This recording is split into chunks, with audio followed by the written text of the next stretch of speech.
네, 요즘 한국 사람이 뭐만 하면 다 1등이죠. 그래서 앞에 K만 붙으면 다 세계적으로 유행합니다. 여러분 잘 아시다시피 뭐 K-팝, K-드라마, K-뷰티, K-푸드 이 K만 들어가면요. 요즘 다 세계에서 유행을 하게 되는데 이 한국의 명품 사랑도 1등입니다. 이미 미국과 중국을 제치고 이 명품을 사랑하는 1위 나라가 됐습니다.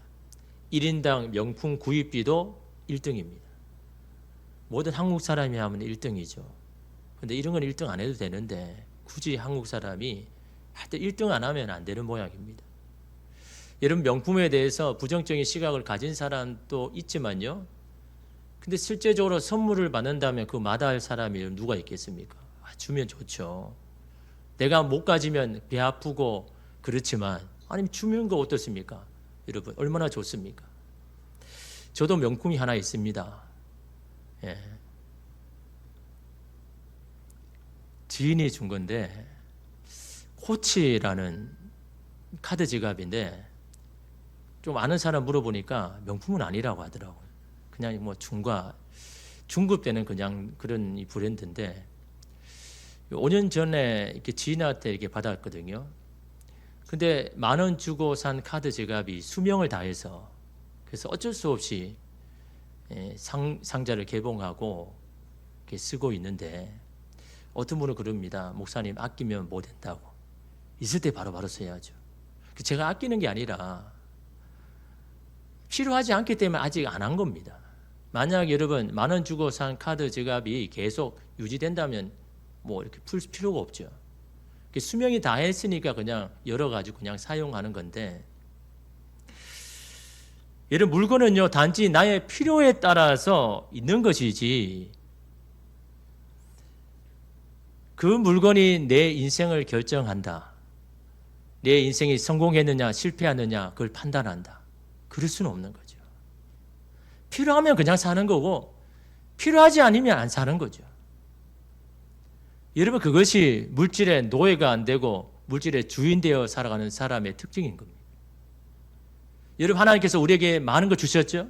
그 주시면서 뭐라고 이야기했습니까? 다스리라고 이야기하셨지 거기에 지배당하라고 말하신 적이 없습니다. 거기에 목매어 살아라고 말하신 적이 없습니다. 주신 거 그냥 감사하게 내 필요에 따라 쓰면 되는 겁니다. 하나님의 뜻대로 사용하면 되는 겁니다. 그게 여러분 물질의 주인이지 그것이 있고 없고에 따라서 내 마음의 상태가 달라진다면 여러분 우리는 거기에 목매어 여러분 살아가는 거죠. 그러면서도 불구하고 여러분 우리에게 불만은 그런 거 아닙니까?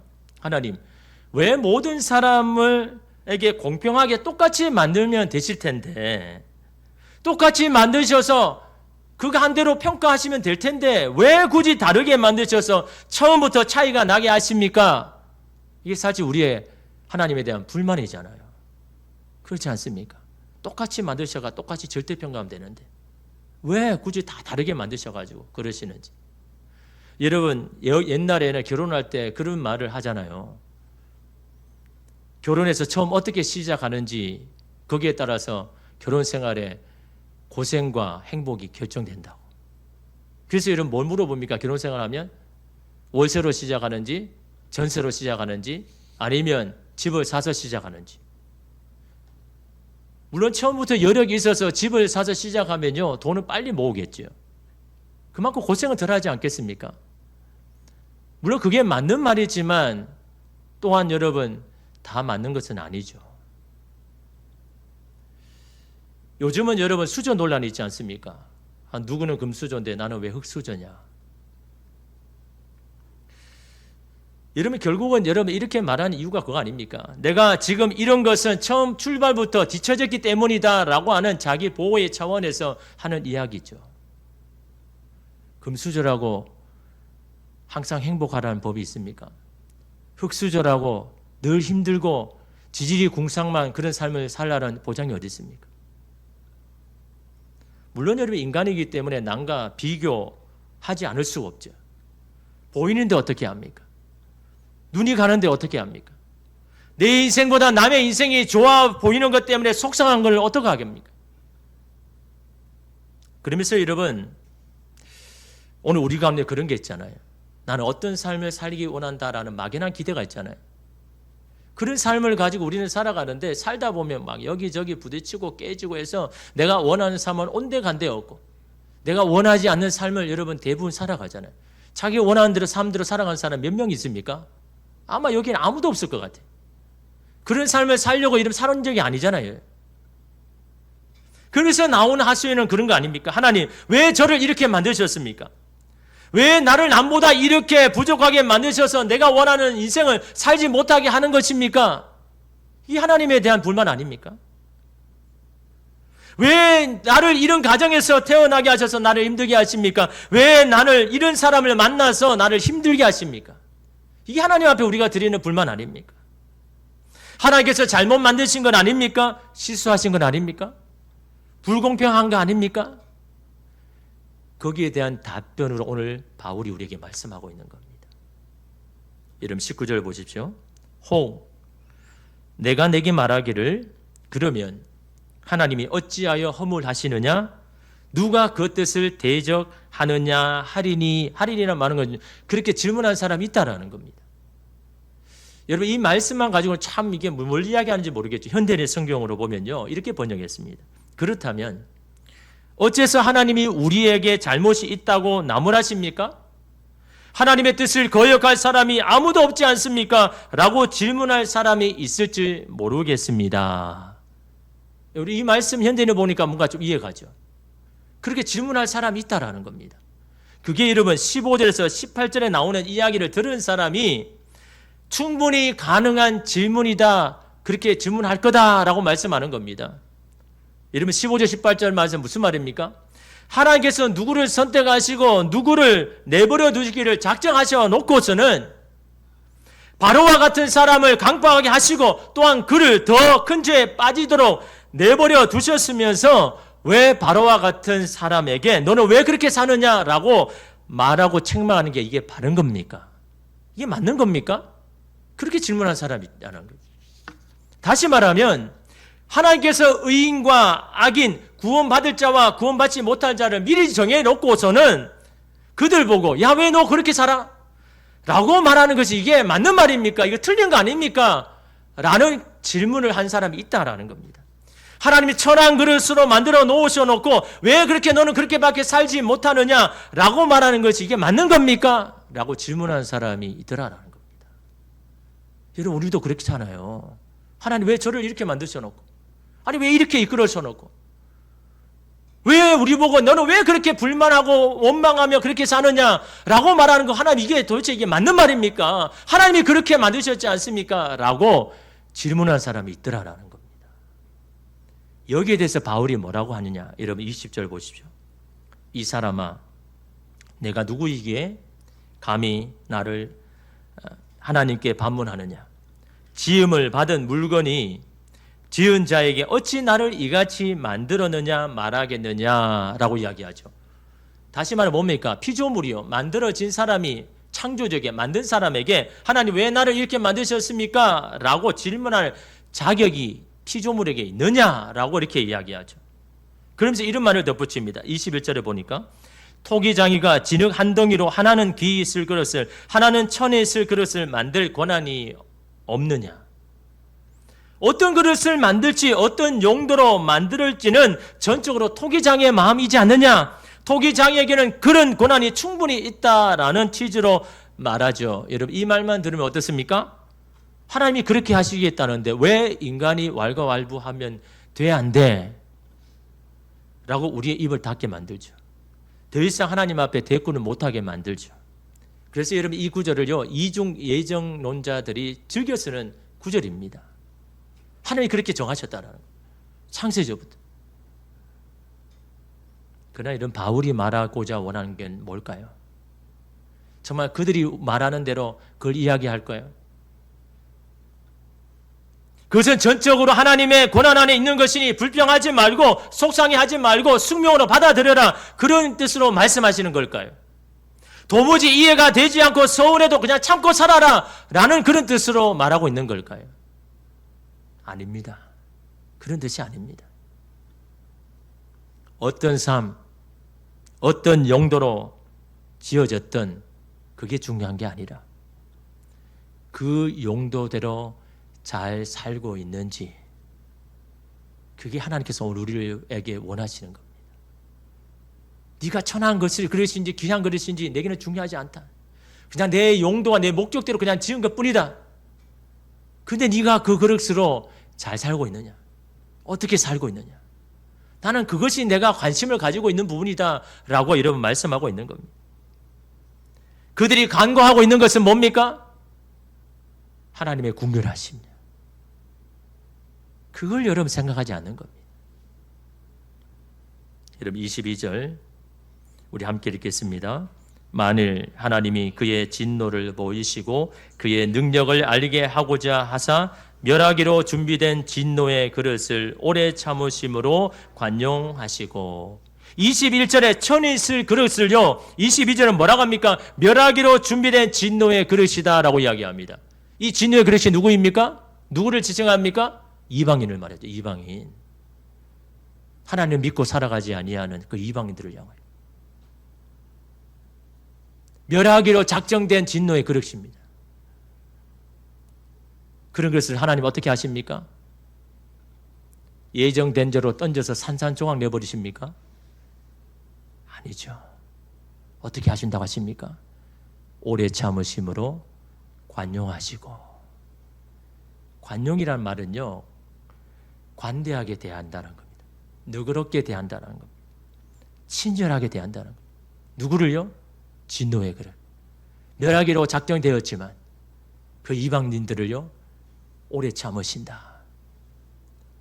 다시 주님 앞에 돌아올 기회를 주시고 돌아올 때까지 오래 참으시는 것이 바로 하나님의 궁휼하심이다라는 것. 그들이 돌아오기만 하면 아무것도 묻지 아니하고 내가 용납하고 수용할 수 있는 그런 마음이, 그런 궁휼한 마음이, 관용이 내가 여기에 있다라고 말씀하고 있는 겁니다. 그동안 진노의 그릇으로 살아왔다 해도 언제든지 돌아오기만 하면 깨트리지 않고 멸하지 않고 다시 귀하게 사용하시겠다라는 것이 바로 하나님의 관용이다라는 거죠.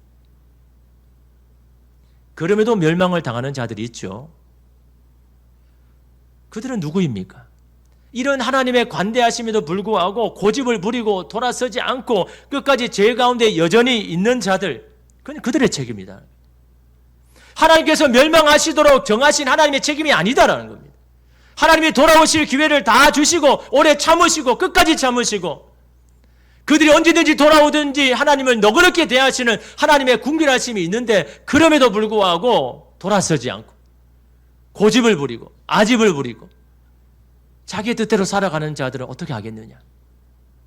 멸망의 길로 예비된 대로 걸어갈 수밖에 없지 않느냐라고 하시는 것이 바로 주님의 이런 말씀 아닙니까? 노숙자 급식 봉사를 오랫동안 해온 한 여인의 삶을 한 잡지에서 소개를 합니다. 그는 현장에서 누구보다 열심히 여러분 일하는 사람, 또 기쁘게 봉사하는 사람입니다. 근데 그는요 처음부터 그런 삶을 산 게 아닙니다. 자신의 과거에 이렇게 삶을 살았는데 한때는요 자신이요 나이트 죽순이라고 합니다. 나이트 죽순이가 뭔지를 찾아보니까요 나이트 클럽에서 죽치고 있는 사람을 나이트 죽순이다, 자기가 그랬다는 거예요. 돈이 너무 많아가지고 주체를 못해서 외제차의 명품으로 막 치장하고 일주일 내내 남자를 바꿔 만나는 데 욕망을 따라서 목적 없이 살아갔던 자신의 과거를요 부끄럽지 않게 이야기합니다. 왜? 이젠 달라졌으니까. 하지만 그녀에게 찾아온 감정은요 극심한 우울감과 허무감. 내가 내 마음대로 다 살면, 내가 하고 싶은 대로 다 갖추면 내가 행복할 줄 알았는데 극심한 우울과 허무감이요 찾아오는데 그걸 이길 수가 없는 거예요. 어느 때는요 자살을 시도하기도 합니다. 그 많은 재물을 놔두고 세상을 끊으려고. 우리는 그토록 원하는 그 재물인데 이 사람은 더 이상 이 재물 아무 필요가 없다고. 아무리 채워도 이 허전한 마음 못 채운다고. 그 공허한 삶에서 그를 건져준 건요 뜻밖에도 누군가의 소개로 하게 된 노숙자 식당 봉사. 봉사가 얼마나 기뻤는지요. 너무너무 아픈데도 달려가는 거예요. 내 몸이. 오늘은 그냥 쉬어도 되는 만큼 내가 너무나 몸이 힘든데 아픈데도 거기 달려가는 겁니다. 그게 뭐 돈 나오는 것도 아니고 그게 누가 상을 주는 것도 아닌데 아파도 거기 가는 겁니다. 왜요? 거기서 내 삶의 보람을 찾았으니까. 물질로 채워줄 수 없는 그런 보람이 거기에 있으니까 아파도 가는 겁니다. 몸이 천근만근해도 그냥 기쁨으로 가는 겁니다. 그래서 그가 그런 말을 합니다. 봉사라고 말하지 마세요. 저는 기쁨을 얻으려고 거기 가는 겁니다. 내가 좋아서 가는 겁니다. 나를 위해서 가는 겁니다. 그 뿌듯함은 말로 표현할 수 없습니다. 수천만을 벌었을 때보다 더 행복합니다. 자신이 지금 어떤 삶인가가 중요한 것이 아니라 내가 지금 어떻게 살아가느냐가 중요하다는 걸 말하고 있잖아요. 자신의 만족과 욕망을 위한 삶에는 참다운 기쁨도 만족도 없고 다만 극심한 우울과 허무감 밖에 없다라는 것을. 그러나 내가 누군가의 도움이 되고 나로 인해서 누군가가 기뻐할 수 있다면 그것보다 참다운 만족과 기쁨이 없는 거라고. 오늘 우리는 어떤 삶에 대해서 관심이 많잖아요. 내 삶은 어떨까? 내 삶은 정말 귀하고 다른 사람에게 정말 부러움의 대상이 될까? 어떤 삶에만 관심이 있지만 그것이 우리를 행복하게 하지 못한다는 거죠. 어떤 삶을 받았든 그걸 내가 어떻게 살아가느냐 그것이 바로 행복의 기준이고 길이다라는 것을 이렇게 말하고 있지 않습니까? 또한 여러분 귀 있을 그릇에 대해서도 말하죠. 23절에 또한 영광 받기로 예비하신 바 국률의 그릇에 대하여 그 영광의 풍성함을 알게 하고자 하셨을지라도 무슨 말을 하리요. 이 구절만 봐가지고 무슨 뜻인지 모르겠죠. 21절에 귀 있을 그릇을 23절에는 뭐라고 이야기합니까? 영광 받기로 예비하신 그릇, 그렇게 만들었다는 거예요. 그들을 통해서 영광 받기 위해서 그렇게 받으려고 지으신 그릇인데 그 용도대로 하지 않더라라는 겁니다. 하나님의 영광대로 살지를 못하더라는 겁니다. 오히려 하나님의 영광을 가리는 그런 삶을 사더라는 겁니다. 누가요? 영광 받기에 미리 작정하신 그 그릇임에도 불구하고 그렇게 살지 못하더라는 겁니다. 그들은 단지 자신들이 귀한 그릇이라는 것에만 만족합니다.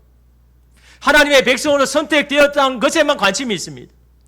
왜 그들을 하나님의 백성이 되게 하셨는지, 왜 그들을 하나님의 자녀가 되게 하셨는지에 대한 하나님의 목적과 용도에는요 전혀 관심이 없습니다. 하나님의 관심은 그들이 무엇에 쓰는 그릇인가가 아니라 그 용도로 잘 사용하고 있는지가 중요합니다. 만약 그런 목적으로 살지 못하면 그 그릇이 아무리 귀 있을 그릇이라고 해도 진노의 그릇이 될 수밖에 없다라는 여러분 경고의 말씀 아닙니까? 근데 하나님의 은혜는 뭡니까? 그렇다고 그들을 깨뜨리거나 버리지 않는다는 겁니다. 야, 너는 내 용도대로 사용하지 않았으니까 너 이제 필요 없어 라고 내치거나 깨뜨리지 않더라는 겁니다. 그래서 그들은 뭐라고 이야기합니까? 국률의 그릇이다. 귀 있을 거로 만들었지만 그 용대로 살지 못해도 그들은 국률의 그릇이다. 나의 국률이 필요한 사람이다. 내가 불쌍히 여김을 받을 만한 그런 그릇이다 라고 여러분 말씀하지 않습니까? 그들도 하나님께서 오래 참으실 것이고 그들도 하나님이 관용하시고 관대하게 대할 거다라고 여러분 말씀합니다. 그러므로 천이 쓰는 그릇도 귀 있을 그릇도 그 용도대로 사용하지 못하면 누구나 하나님의 진노를 피할 수 없다라고 말합니다. 그럼에도 이 둘 그릇 모두가 하나님의 궁휼하심이 필요한 사람이다. 하나님의 용서하심이 필요한 사람이다라고 이런 말씀하고 있습니다. 로마서 10장 12절 말씀에 유대인이나 헬라인이나 차별이 없습니다. 한 분이신 주께서 모든 사람의 주가 되사 그를 부르는 모든 사람에게 부요하시다. 부르는 모든 사람에게는 하나님께서 부요하신 분이다. 이 말을 다른 말로 하면 관용하시는 분이다. 너그러우신 분이다. 그를 어떻게 부르셨든 그게 중요한 게 아니라 하나님이 부르셨다면 그 사람에게는 하나님 부요하신 분이다. 관대하신 분이다 라고 이런 말씀합니다. 하나님 여러분을 어떻게 만드셨습니까? 어떤 삶을 위해서 예비하셨습니까? 근데 아직도 귀 쓰는 그릇인지 내가 전에 쓸 그릇인데 가에만 관심이 있습니까? 하나님 왜 나를 그렇게 만드셨습니까? 라는 그런 마음으로 하나님 앞에 하소연하고 있습니까? 하나님은 저와 여러분을 하나님의 목적대로 사용되기를 하나님 원하시는 겁니다. 그 사람이 어떤 삶이든 누구에게 인정받든 인정받지 못하든 내가 보기에는 너무너무나 기대에 안 미친 삶이라 해도 그 삶을 우리에게 주셨다면요, 그 삶을 가지고 너는 어떻게 살아갈래? 어떤 삶을 살아가려고 애를 쓰느냐? 하나님의 관심은요 거기에 있습니다. 요한 웨슬리가 돈 사용의 3대 원리를 이야기합니다. 돈을 사용할 때 이 3가지 원리를 가지고 사용해라. 첫째는 열심히 벌어라. 둘째는 할 수 있는 대로 많이 저축해라. 셋째는 할 수 있는 대로 많이 주어라. 뭘 하기 위해서 열심히 벌어라고 이야기합니까? 뭘 하기 위해서 열심히 저축하라고 이야기합니까? 내 목, 나의 영광, 나의 만족을 위해서 열심히 일하고 저축하지 말고 많이 나눠줄 수 있는 부유한 자가 되기 위하여서 열심히 벌고 열심히 저축해라. 그것이 행복할 수 있는 길이다 라고 말하고 있지 않습니까? 어떤 사람은 그럽니다. 아니 내 것을 가지고 내가 마음대로 쓰는데 무엇이 문제입니까? 라고 말할 수 있죠. 물론 그것이 자신의 자유입니다. 중요한 것은 그런 자유를 잘 사용해야 된다는 거예요. 그런 자유를 잘못 사용하면 오히려 그것이 불행의 요소가 되기 때문 아닙니까? 고린도전서 10장 23절과 24절 말씀에 모든 것이 가하나 모든 것이 유익한 것은 아니요 모든 것이 가하나 모든 것이 덕을 세우는 것은 아니니 누구든지 자기의 유익을 구하지 말고 남의 유익을 구하라. 가한다는 건 자유를 이야기하잖아요. 모든 것을 할 수 있는 자유가 있지만 그 자유가 항상 우리를 유익하게 하거나 덕을 세우게 하는 게 아니다라는 거죠. 어떨 때는 그 자유가 우리를 무익하게 만들고 다른 사람이 힘들게 만드는 덕을 세우지 못하는 그 자유가 될 수 있다는 거죠. 그런데 그 자유가 항상 유익되고 항상 덕을 세울 수 있는 방법은 바로 너의 자유를 다른 사람의 유익을 위해서 사용할 때 그 자유는 항상 선하다. 항상 유익되다. 항상 덕을 세우는 것이 될 수 있음을 여러분 말씀하고 이런 있지 않습니까? 한 시트콤에서 아빠와 어린 딸이 이런 대화를 나눕니다. 너무나 화가 난 이 딸이요. 아빠, 왜 쟤는 가지고 나는 못 가지는 거야? 이거 불공평하잖아. 왜 쟤의 아빠는 저렇게 저희가 원하는 걸 사주는데 왜 우리 아빠는 내가 원하는 거 이거 못 사주는 거야? 이거 불공평하지 않아? 라고 투정을 부립니다. 그때 이 아빠가 이렇게 말합니다. 항상 다른 사람과 같은 것을 가지지 못해. 그게 삶이야. 그러면서 이런 말을 합니다. 잘 들어. 내 이웃의 그릇을 쳐다볼 오직 한 가지 이유는 다른 사람의 그릇이 얼마나 있나 무엇이냐라고 쳐다볼 유일한 이유는 그 사람이 부족하지는 않나 확인할 때밖에 없어. 다른 사람의 그릇, 다른 사람이 어떻게 살아가는지 보는 거는요, 그 사람이 부족하지 않는지 확인하려고 보는 것이 바로 다른 사람의 인생을 비교해야 할 유일한 이유다. 내가 내 이웃만큼 가졌나고 확인하려고 그의 그릇을 보면 안 되는 거야. 뭐라고요? 네가 내 이웃만큼 가졌나 확인하려고 그의 그릇을 보면 안 된다라는 거죠. 여러분, 우리는 이거를요 깊이 생각해 볼 문제 아닙니까? 우리는 날마다 내 인생과 남의 인생 비교하잖아요. 다른 사람의 그릇을 관심이 있잖아요. 그런데 그 비교가 우리에게 남기는 건요 두 가지밖에 없습니다. 하나는 내가 남보다 더 가졌다는 생각에 교만해지거나, 또 하나는 내가 남보다 덜 가졌다는 생각에 비참해지거나 남과 비교해서 얻는 것이란 이 두 가지밖에 없다라는 거죠. 내가 남보다 더 많은 것을 가졌다는 생각에 교만해지고 그래서 망하거나 아니면 내가 남보다 적게 가진 것 때문에 내 인생이 비참하다고 느끼면서 그렇게 살거나 남과 비교해서 여러분 얻는 것이란 이 두 가지밖에 없다는 거죠. 그럼에도 불구하고 남의 인생과 너의 인생을 비교할 거냐? 라는 여러분 그 이야기죠. 하나님은요, 저와 여러분을 어떤 그릇으로 만들었는지 귀하게 여기십니다. 그것이 비록 누군가에게는 부족하고 허물이 많아도 그것 가지고 어떻게든 살아내려고 하는 자들을요 도와주시고 귀하게 여기시고 인도하여 주시고 이러면 힘을 주시는 분이 하나님이십니다. 그 주님을 우리가 안다면요, 우리가 그렇게 살지 못해서 하나님의 목적대로 살지 못해도 끝까지 오래 참으시고 돌아올 기회를 주시고 언제든지 돌아오면 하나님께서 품어주시는 그 하나님의 놀라운 그 사랑이 오늘 우리를 향하고 있다면 오늘 우리의 고민이 뭐가 되어야 됩니까? 하나님 나를 왜 그런 거라고 만드셨습니까? 그런 고민과 하소연이 아니라 하나님 나를 이렇게 만드셨는데 하나님 내가 어떻게 살아가야 됩니까? 하나님의 뜻대로 하나님 원하시는 대로 하나님 내가 어떻게 살아가야 됩니까? 나는 부족하고 연약한데 하나님의 뜻대로 살기는 너무너무나 부족한데 하나님 내가 이거 어떻게 살아가야 됩니까? 그런 고민이 오늘 우리 가운데 있을 때 오늘 우리는 하나님이 원하시는 그 용대로 살아가고 있음을 여러분 기억하면서 오늘 우리의 삶에 주신 그걸 가지고 여러분이 보내주신 그 소명의 자리에서 충성되게 감당할 때 참으로 귀하고 귀하다라고 하시는 주님의 음성이 오늘 저와 여러분 가운데 들릴 줄 믿습니다. 기도하겠습니다. 주님,